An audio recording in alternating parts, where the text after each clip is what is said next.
اور ہمارے ملک میں، ہمارے دیش میں بھی بہت سے مذہبوں کے ماننے والے لوگ بستے ہیں، اور سب اپنے اپنے دھرم پر، اپنے اپنے مذہب پر زندگی گزارتے ہیں اور امن و امان سے رہتے ہیں۔ مسلمانوں کی حکومت تقریباً 850 سال رہی۔ انہوں نے کسی دھرم کے ماننے والوں کو ٹچ نہیں کیا، اور یہ نہیں کہا کہ تم اپنے مذہب کو چھوڑو، اپنا دھرم چھوڑو، بلکہ دلی کا قطب مینار آج تک صحیح سالم ہے، اس پر یہ لکھا ہوا ہے لکم دینکم ولی دین، تمہارے لیے تمہارا دین اور مذہب ہے، ہمارے لیے ہمارا دین ہے۔ لڑائی کسی بات کی نہیں، سب امن چین سے رہو، دوسروں کو جینے دو اور خود امن سے جیتے رہو۔ اس ملک میں بھی بہت سے مذہبوں کے ماننے والے بستے ہیں، اسی لیے یہ بھارت ایک حسین گلدستہ کہلاتا ہے، جس میں قسم قسم کے پھول ہیں، اور بہت سے مذہبوں کے ماننے والے انسان بستے ہیں۔ اور یہاں نندا کالونی میں بھی کئی مذہبوں کے ماننے والے لوگ آباد ہو گئے۔ ہمارا اخلاقی اور مذہبی فریضہ ہے کہ ہم سب کے ساتھ محبت، پیار اور پریم کا سلوک کریں۔ ہمارے اللہ نے اور حضرت محمد صلی اللہ علیہ وسلم نے پڑوسی کے ساتھ اچھا ویوہار، اچھا برتاؤ کرنے کا حکم دیا ہے۔ محمد الرسول اللہ صلی اللہ علیہ وسلم اللہ کے آخری پیغمبر ہیں، انتم سندیش داتا ہیں۔ اللہ نے اپنے بندوں کی ہدایت کے لیے ان کو سورگ اور صحیح راستے پر چلانے کے لیے بہت سے نبی بھیجے۔ نبی سندیش داتا کہلاتا ہے۔ ہماری مادری زبان ہندی بھی ہے، ہماری مادری زبان اردو بھی ہے۔ شاعر کہتا ہے آنکھوں میں محبت ہے، دل کینہ سے عاری ہے، دو دلوں میں محبت ہے اور آنکھوں میں محبت ہے، دل کینہ سے عاری ہے۔ ایک باپ کی دو بیٹی، ایک پھول کی دو کلیاں، ہندی بھی ہماری ہے، اردو بھی ہماری ہے۔ تو ہماری مادری زبان اردو بھی ہے نمبر 1، ہماری مادری زبان ہندی بھی ہے۔ تو اردو میں اور فارسی میں، اور اب سے 50 سال پہلے یہاں فارسی بولی جاتی تھی، ہندو بھائی بھی فارسی جانتے تھے، پرانے غیر مسلم بھائی بھی فارسی جانتے ہیں، اردو بہت اچھی جانتے ہیں۔ یہ انہوں نے کتنا کمال کیا ہے کہ 800 سال مسلمانوں کی حکومت رہی، 200 سال انگریز کا قبضہ رہا، مگر ہندی والوں نے ہندی کو فراموش نہیں کیا، بھلایا نہیں، لیکن اب بھولتے جا رہے ہیں، اب سب انگریز بننا چاہتے ہیں۔ جب انگریز کے ساتھ ہمارا پورا دیش لڑ رہا تھا، کیونکہ انگریز نے ہمارے دیش پر قبضہ کیا تھا، غاصبانہ قبضہ تھا، تو ہمارے بزرگوں نے فتویٰ دیا تھا کہ انگریزوں کی مشینوں کا بنا ہوا کپڑا پہننا جائز نہیں، انگریزوں کے یہاں فوج میں بھرتی ہونا جائز نہیں، انگریزوں کی ملازمت کرنا جائز نہیں۔ اور انگریزی سے بھی نفرت کرتے تھے. فارسی بولتے تھے، اردو بولتے تھے، ہندی بولتے تھے، کیونکہ اردو ہندی ہماری بھارتیوں کی مادری زبانیں ہیں. لیکن اب سب انگریز بن رہے ہیں. اب موبائل نمبر بھی معلوم کریں تو انگریزی میں بتاتے ہیں. دکان والے سے اگر کسی چیز کے دام معلوم کریں تو انگریزی میں بتاتے ہیں. کہنے کا منشا یہ ہے کہ اردو میں نبی، پیغمبر، ایسے ہی فارسی میں پیغمبر کہا جاتا ہے، اور ہندی میں سندیش داتا، یعنی اللہ کا پیغام اللہ کے بندوں تک پہنچانے والا.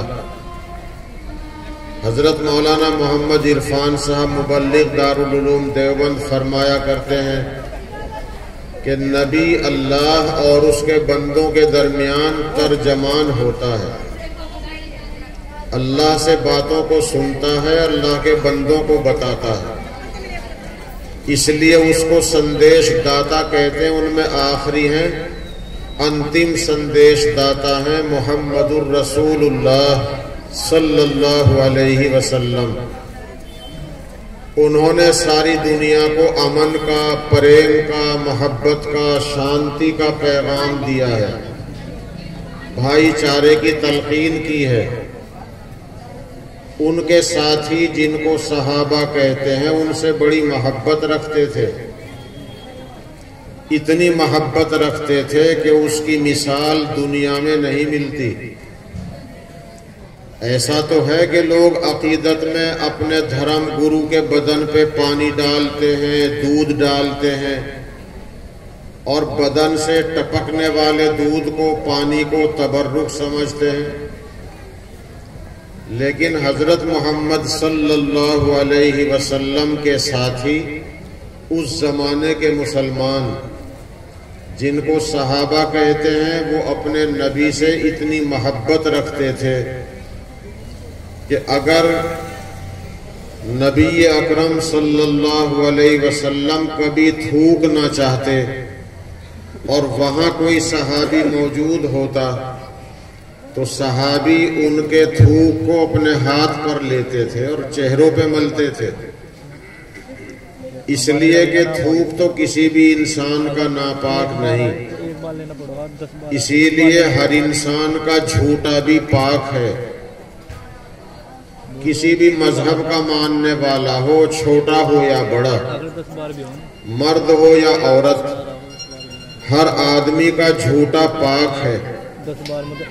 لیکن اگر اس نے شراب پی ہے، اس نے ناپاک جانور کا میٹ گوشت کھایا ہے، اس نے جھٹکے کا میٹ اور گوشت کھایا ہے، تو اس کا منہ ناپاک ہو گیا. اب اگر وہ کسی برتن کو منہ لگاتا ہے تو وہ ناپاک ہے، چاہے وہ کوئی بڑے سے بڑا خان صاحب ہو، اس سے بھی بڑھ کر کوئی قاضی صاحب ہو، کوئی پیر جی صاحب ہو، کوئی اعلیٰ درجے کی ذات کے آدمی ہو. اگر وہ خدا نہ کرے شراب پی کر برتن کو منہ لگائے تو برتن ناپاک، جھوٹا بھی ناپاک. ورنہ کسی انسان کا جھوٹا ناپاک نہیں، چاہے کسی بھی مذہب کا ہو، کسی پریوار سے ہو، کسی برادری سے ہو. اس لیے ہم نے تو بڈھاڑی کے نئے پردھان کو جو بالمیکی ہے، ایک ہی گھر بالمیکی ہے، 50-100 سال سے رہتا ہے. 40 سال سے ہمیں پتا ہے کہ بالمیکی ایک گھر بڈھاڑی میں ہے. سیٹ ایسی آئی، لوگوں نے اسے ووٹ دیا کہ اپنے گاؤں کا اچھا ہے، وہ جیت گیا. لوگ یہ سمجھتے تھے کہ بالمیکی کا گھر اگر کوئی خرید لے تو اس میں رہنے کے لیے 2.5 فٹ زمین کی کھدائی کرنی پڑے گی، ورنہ اس میں رہنا بھی منع ہے. تو میں اس کے گھر گیا بدھائی دینے کے لیے. اس نے سمجھا کہ یہ ہمارے گھر نہیں بیٹھیں گے، اس نے کرسیاں ڈال رکھی ہیں پلاسٹک کی، تو وہ ہمیں لے کر بٹھائے بغیر برابر میں اپنے مسلمان پڑوسی کے گھر لے گیا۔ ہم نے سمجھا یہ یوں سمجھ رہا کہ یہ مسلمانوں کے سمجھو ایک طرح سے دھرم گرو ہیں، یہ تو کیا بیٹھیں گے جب دوسرے ہی نہیں بیٹھتے۔ تو ہم نے اس سے کہا کہ میں آج تو نہیں بیٹھتا، ٹائم نہیں، بدھائی دینے آیا تھا کہ آپ پردھانی بہت اچھی طرح کریں، خدا نے آپ کو موقع دیا ہے، پھر آپ ہمارے پاس آئیے۔ تو اس والمیکی سنیل پردھان کو میں نے اپنے یہاں بلا کر دارالعلوم دیوبند کے سب سے بڑے مفتی صاحب کے سامنے دسترخوان پر بٹھا کر اپنے کپوں میں اپنے ساتھ چائے پلائی، ناشتہ کرایا، لوگوں نے ویڈیو بنائی، اس کو وائرل کیا تاکہ قوم کو پتہ چل جائے کہ چھوت چھات مذہب اسلام میں نہیں۔ والمیکی ہے تو اس کے بدن پہ، کپڑوں پہ، ہاتھ پہ گوبر نہیں لگ رہا۔ جب اس نے گوبر کا ٹوکرا اٹھایا، ہاتھ یا کپڑے گوبر میں ناپاک ہو رہے ہیں، اس وقت کا حکم الگ ہے، اور جب وہ ایسا کام نہیں کرتا اور اس نے صاف کر لیا، بدن بھی صاف، ہاتھ پیر دھو لیے، تو پھر انسان ہونے کے ناطے وہ ہمارے ہی جیسا ہے۔ تو کسی انسان کا جھوٹا ناپاک نہیں، سب کا جھوٹا برابر پاک ہے۔ اگر چھوت چھات کرتے ہیں تو وہ ہماری اپنی ایجاد کی ہوئی چیز ہے۔ ہماری ماں بہنیں، بچیاں جو کسی غیر مرد کا جھوٹا نہیں کھاتی، وہ ناپاکی کی وجہ سے نہیں ہے، بلکہ غیر محرم مرد کا جھوٹا لڑکی کے لیے کھانا یہ دوسری وجہ سے ہے، کیونکہ ایک دوسرے کا جھوٹا کھانے سے کبھی کبھی تعلق بڑھتے ہیں، رشتے بڑھتے ہیں، سمپرک بڑھتا ہے، اور ناجائز سمپرک، غیر محرم سے سمپرک کرنا جائز نہیں، اس کے خطرات ہیں۔ تو شریعت نے یہ کہا ہے کہ غیر محرم مرد کا جھوٹا کھانا عورت نہ کھائے جبکہ اسے معلوم ہو کہ یہ فلانے مرد کا جھوٹا ہے، اور اگر یہ معلوم ہی نہیں کہ کون سا برتن کس کے سامنے تھا، برآمدے میں کھانا کھایا، بیٹھک پہ کھانا کھایا، مسلمان غیر مسلم سبھی مہمان کھانا کھا رہے ہیں، اور عورتیں گھر میں ہیں یا رسوئی میں ہیں، دسترخوان سے کھانا بچ کر آیا، کچھ پلیٹوں میں کھانا ہے، یہ کچھ معلوم نہیں کہ کون سی پلیٹ کس کے سامنے کی ہے۔ اب کسی بھی عورت کے لیے کھانا کھانے میں کوئی حرج نہیں، حرج تب ہے جب یہ معلوم ہو کہ فلانا برتن فلانے کے سامنے کا ہے، اور وہ ناپاک ہونے کی وجہ سے نہیں، دوسری وجہ سے منع ہے، لیکن جھوٹا کسی کا ناپاک نہیں۔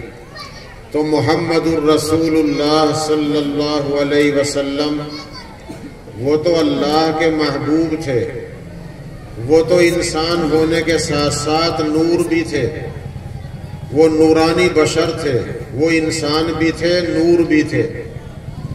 اگر کوئی آدمی ان کے بشر ہونے کا انکار کر دے تو ایمان سے خارج ہے، اگر کوئی آدمی ان کا نور ہونے سے انکار کر دے وہ بھی ایمان سے خارج ہے۔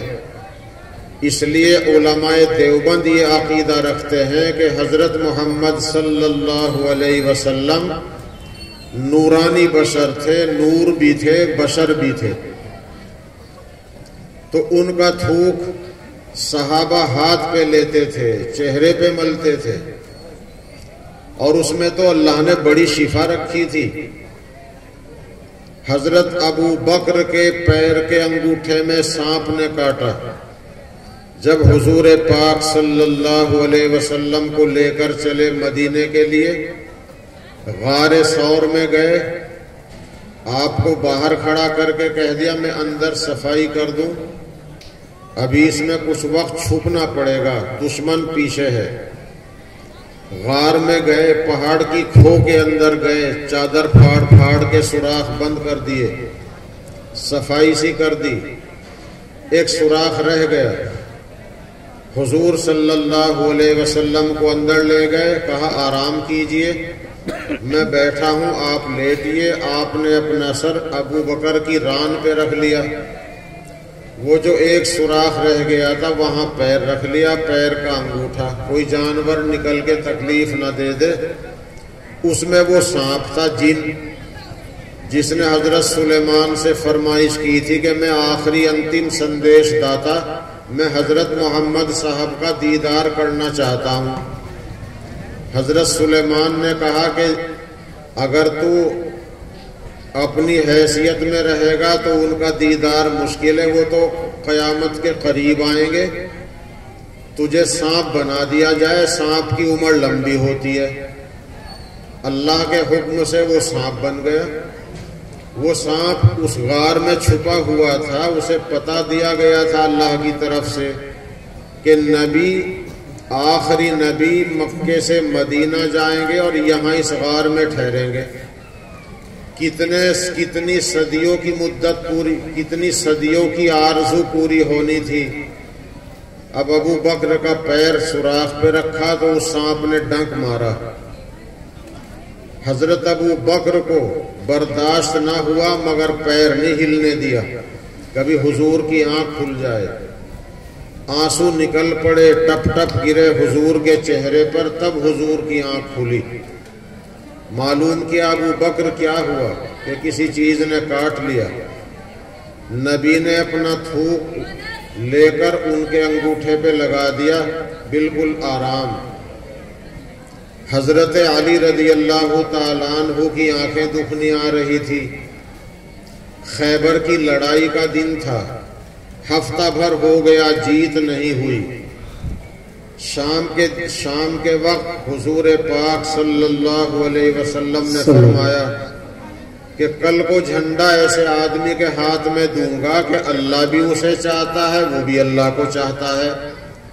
اور یہ سارے صحابہ ایسے ہی تھے جن کو اللہ بھی چاہتا تھا اور وہ اللہ کو چاہتے تھے، اس لیے کہ قرآن میں سب صحابہ کے بارے میں آیا ہے رضی اللہ عنہم ورضوا عنہ، اللہ ان سے راضی، وہ اللہ سے راضی، وہ اللہ سے خوش۔ لیکن اب سب کی تمنا ہے، سب نظریں اٹھا اٹھا کر دیکھ رہے ہیں جھنڈا کس کو ملتا ہے۔ حضرت علی کو آواز لگائی گئی، علی کو بلاؤ کہاں ہے؟ تو حضرت علی رضی اللہ تعالی عنہ آئے، حضور صلی اللہ علیہ وسلم نے جھنڈا ان کے ہاتھ میں دیا کہ اللہ کا نام لے کے جاؤ اور ان انگریزوں سے آج آخری درجے کی لڑائی ہے۔ انہوں نے کہا میری تو آنکھیں دکھ رہی ہیں۔ آپ نے فرمایا گھبراؤ نہیں، اپنا تھوک انگلیوں سے لے کر حضرت علی کی آنکھوں پہ لگا دیا، آنکھیں صحیح ہو گئیں۔ یہ تو حضرت محمد صلی اللہ علیہ وسلم کے لعاب دہن یعنی تھوک کی برکت تھی۔ ایسا تبرک کس کا تھوک ہوگا؟ اللہ کے نبی صلی اللہ علیہ وسلم کا تھوک کسی کے ہاتھ پہ گرتا تھا۔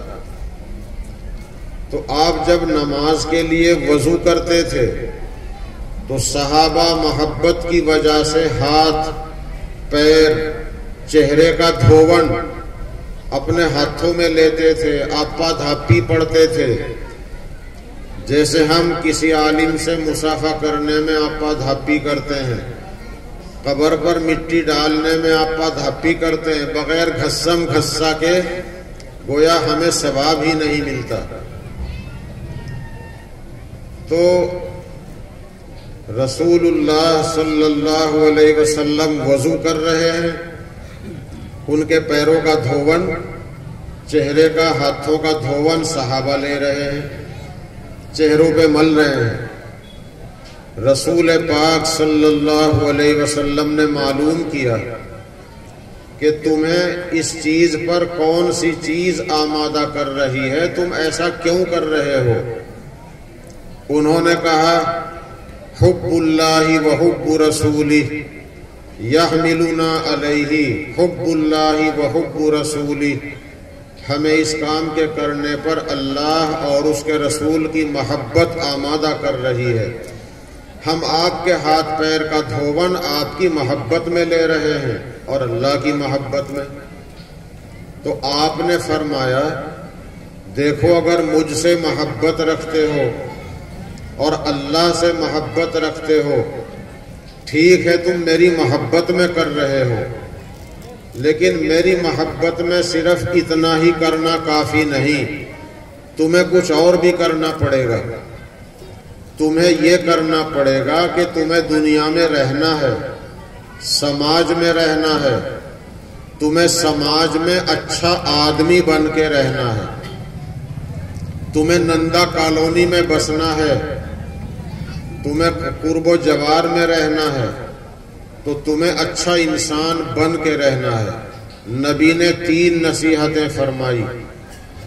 ایک تو فرمایا اگر میرے سے اور اللہ سے کوئی محبت رکھتا ہو، اسے چاہیے کہ کبھی جھوٹ نہ بولے، سامنے والا کوئی بھی ہو، کسی مذہب کا ہو، کسی بھی پریوار سے ہو، جھوٹ نہ بولے۔ اور دوسری چیز یہ فرمائی دھوکہ نہ دے، کسی کو دھوکہ نہ دو۔ اور تیسری چیز یہ فرمائی کہ پڑوسی کے ساتھ اچھا ویوہار کرے، اچھا برتاؤ کرے، جسے میرے سے محبت ہو اور اللہ سے محبت ہو، اپنے پڑوسی کے ساتھ اچھے سے اچھا سلوک کرے، ویوہار کرے۔ یہ ہمارے نبی نے، خدا کے آخری انتم سندیش داتا نے، آخری پیغمبر نے بتایا ہے۔ تو کہنے کا منشا یہ ہے کہ رسول اللہ صلی اللہ علیہ وسلم نے جو ہدایات اپنے ماننے والوں کو دی ہیں، ہمیں ان پر عمل کرنا چاہیے۔ بات شروع کی تھی شب برات پر۔ دنیا میں طرح طرح کے مذہب ہیں، بہت مذہب ہیں، ہمیں کسی کے مذہب پر کوئی آپتی نہیں، ہمیں کسی کے مذہب پر کوئی نفرت نہیں، کوئی آپتی نہیں۔ لکم دینکم ولی دین، تمہارے لیے تمہارا دین، ہمارے لیے ہمارا دین۔ تمہیں تمہارے کرنے کا پھل ملے گا، ہمیں ہمارے کیے کا پھل ملے گا۔ اللہ نے انسان کو جنت سے زمین پر اتارا، ہمارا اصلی گھر جنت ہے۔ جنت میں جانے کا راستہ بتانے کے لیے پیغمبر آئے ہیں۔ جو جنت میں جانا چاہتا ہے تو اپنے پیغمبروں کی رہبری اور رہنمائی میں جنت میں جا سکتا ہے۔ تو دنیا میں اور ہمارے ملک میں بہت مذہب ہیں۔ ایک مذہب ہے شیعیت، رافضیت۔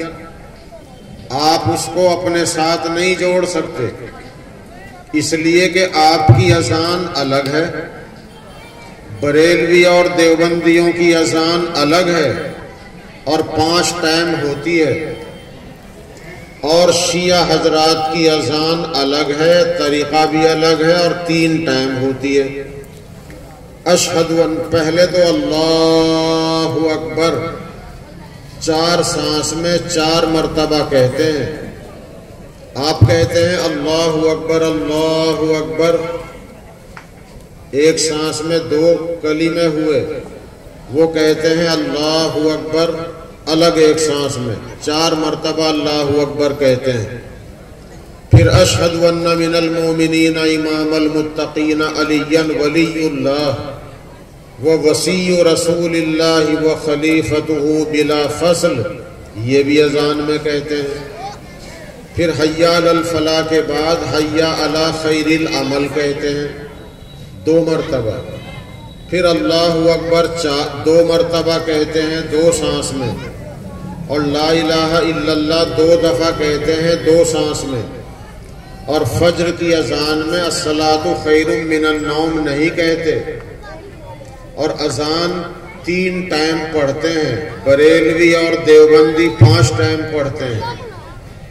وہ عصر کی نماز کو ظہر میں پڑھ لیتے ہیں، عشاء کی نماز کو مغرب میں پڑھ لیتے ہیں، فجر کو الگ پڑھتے ہیں۔ جماعت ان کے یہاں نہیں ہوتی، سجدہ ٹھیکرے پہ کرتے ہیں، ہاتھ چھوڑ کے نماز پڑھتے ہیں۔ وضو کرتے ہیں تو پہلے پیر دھوتے ہیں کہ تم پیروں سے چل کے آئے ہو، پہلے پیر دھونے چاہیے۔ اور جب روزہ رکھتے ہیں تو سحری کی بندش سنیوں سے پہلے کرتے ہیں اور افطاری کا اعلان سنیوں کے بعد کرتے ہیں۔ اس کا مطلب یہ ہے کہ شیعیت، رافضیت الگ سے مذہب ہے، وہ بھی ایک مستقل مذہب ہے۔ اس لیے میں عرض کیا کہ سنیوں کا کوئی تہوار شب برات نہیں، یہ شیعوں کا تہوار ہے۔